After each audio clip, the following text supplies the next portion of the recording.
Want to know how to live skeptically and still have friends? So do I. Let's figure it out. Actually Speaking, a podcast that explores the human side of skepticism, critical thinking, and the skills we need to make it through the day. Hi everyone, and welcome to the first episode of Actually Speaking, a podcast that sets the science aside and explores the human side of skepticism.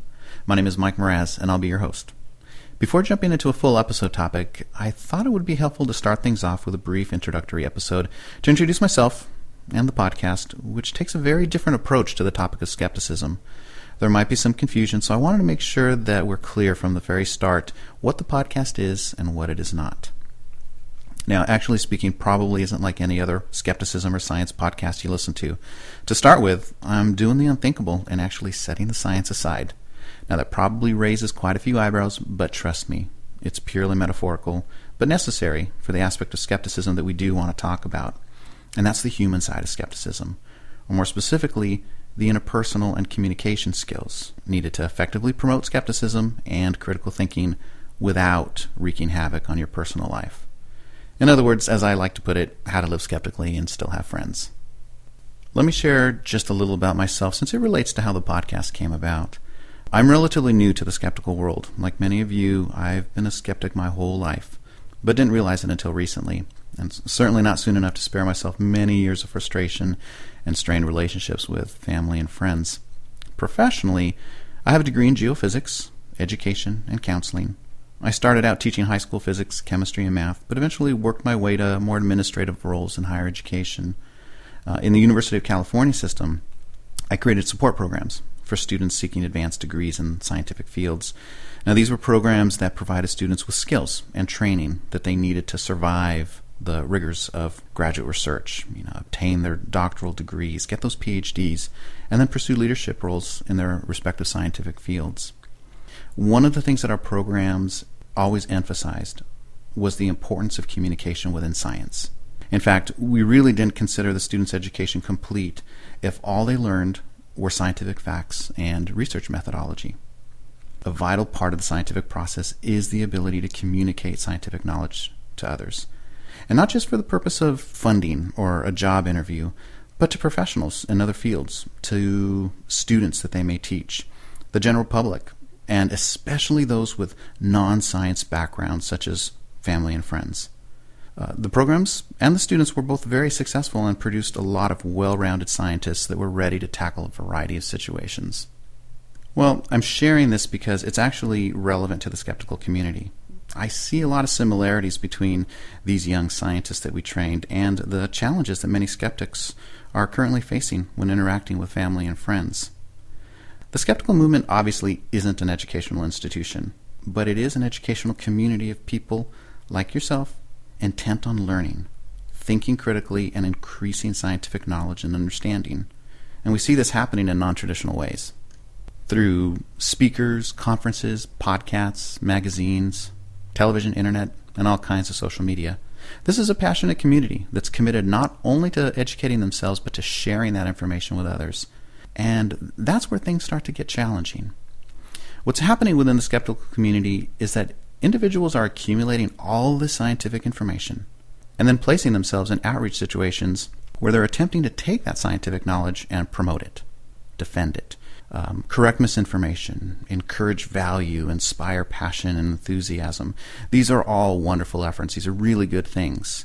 And let's face it, some people are just naturals at it.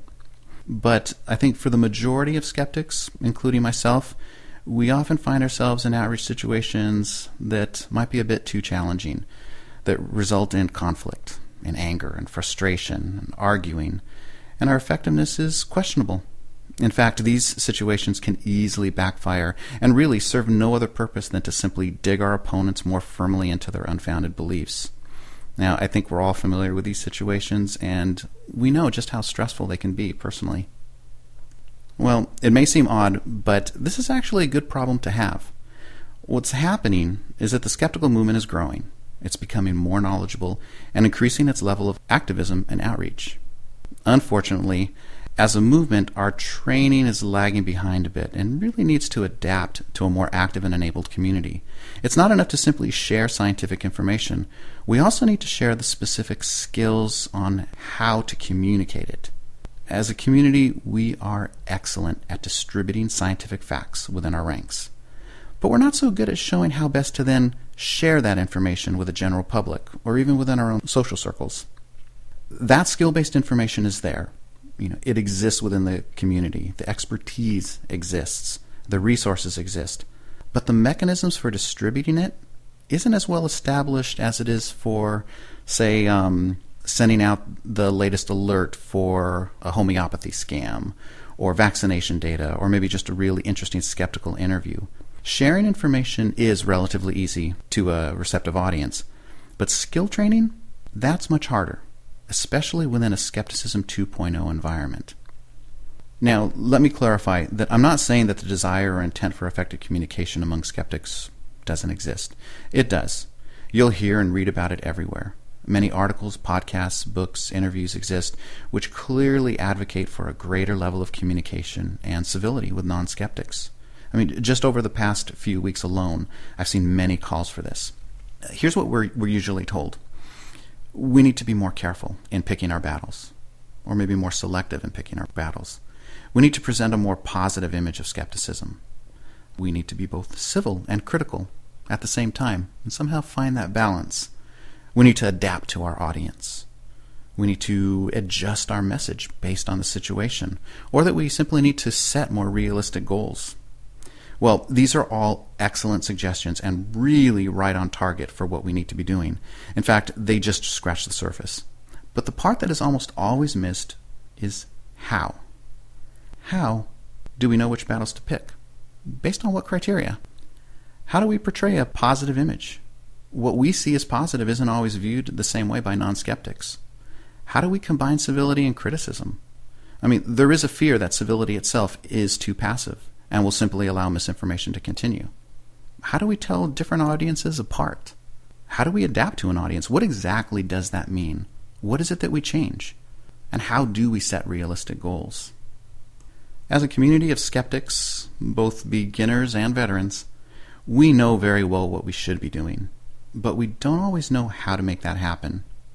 That is where this podcast comes in. That is the contribution that I want to make to the skeptical community. I want to go one step further from what we should do and share with you some options for how to do it. How you can communicate more effectively to both strengthen your interpersonal skills and promote critical thinking. That's the contribution that I want to make with this podcast. Making skepticism palatable to the masses by focusing on the people and not just the science. Now, I'm new to the podcasting world, so actually speaking is definitely a work in progress and will certainly change over time. But the podcast does have two goals which are firmly set and fairly simple. The first is to live skeptically while maintaining healthy, positive, and constructive relationships with those that might not see the world in quite the same way. The second is to share our skepticism with others in a manner that promotes critical thinking instead of shutting it down. Everything we do will always come back to these two goals. And they might seem at odds with each other, but they're really not. In fact, when used together, they're a pretty powerful combination. So what's in store for us? What will we be talking about? Well, every other week, more frequently if possible, we'll be looking at various topics that cover both skills and how to apply them. For example, forming realistic expectations. We'll actually start off with this topic next time. You'd be surprised at how much more successful you can be when you're actually striving for the correct goal. We'll also take a look at harnessing the power of civility in promoting critical thinking. It's actually a very valuable tool. We'll also look at understanding the conditions needed for personal growth and how we can take those conditions and that knowledge and apply them to our interactions with people. We'll look at the spectrum of skepticism that exists within our community and why it's valuable. We're not all skeptical to the same degree, and it's good to understand that and know how to utilize that. We'll learn how to tell the difference between bad information and bad people. We don't always want to shoot the messenger. And we might even talk about some specific communication skills like escape routes and testimonials and how we can insert them into our conversations to help make us a lot more effective. We'll also tackle very practical topics, things that will give us some practice in actually taking some of the theory and ideas and skills that we have and putting them into use. Simple things like surviving the holidays and family gatherings. I know a lot of us have a hard time with that, myself included. Dealing with childhood fantasies. Santa Claus, tooth fairies, things like that.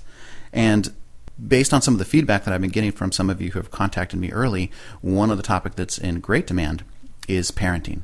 Parenting. There's no shortage of requests for that. So we'll break that down and we'll see exactly what issues of parenting you might like to see addressed, and we'll talk about them. We'll also talk about learning to speak up and self-identify as a skeptic publicly.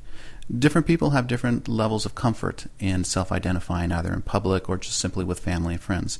We'll talk about that and how to effectively do it.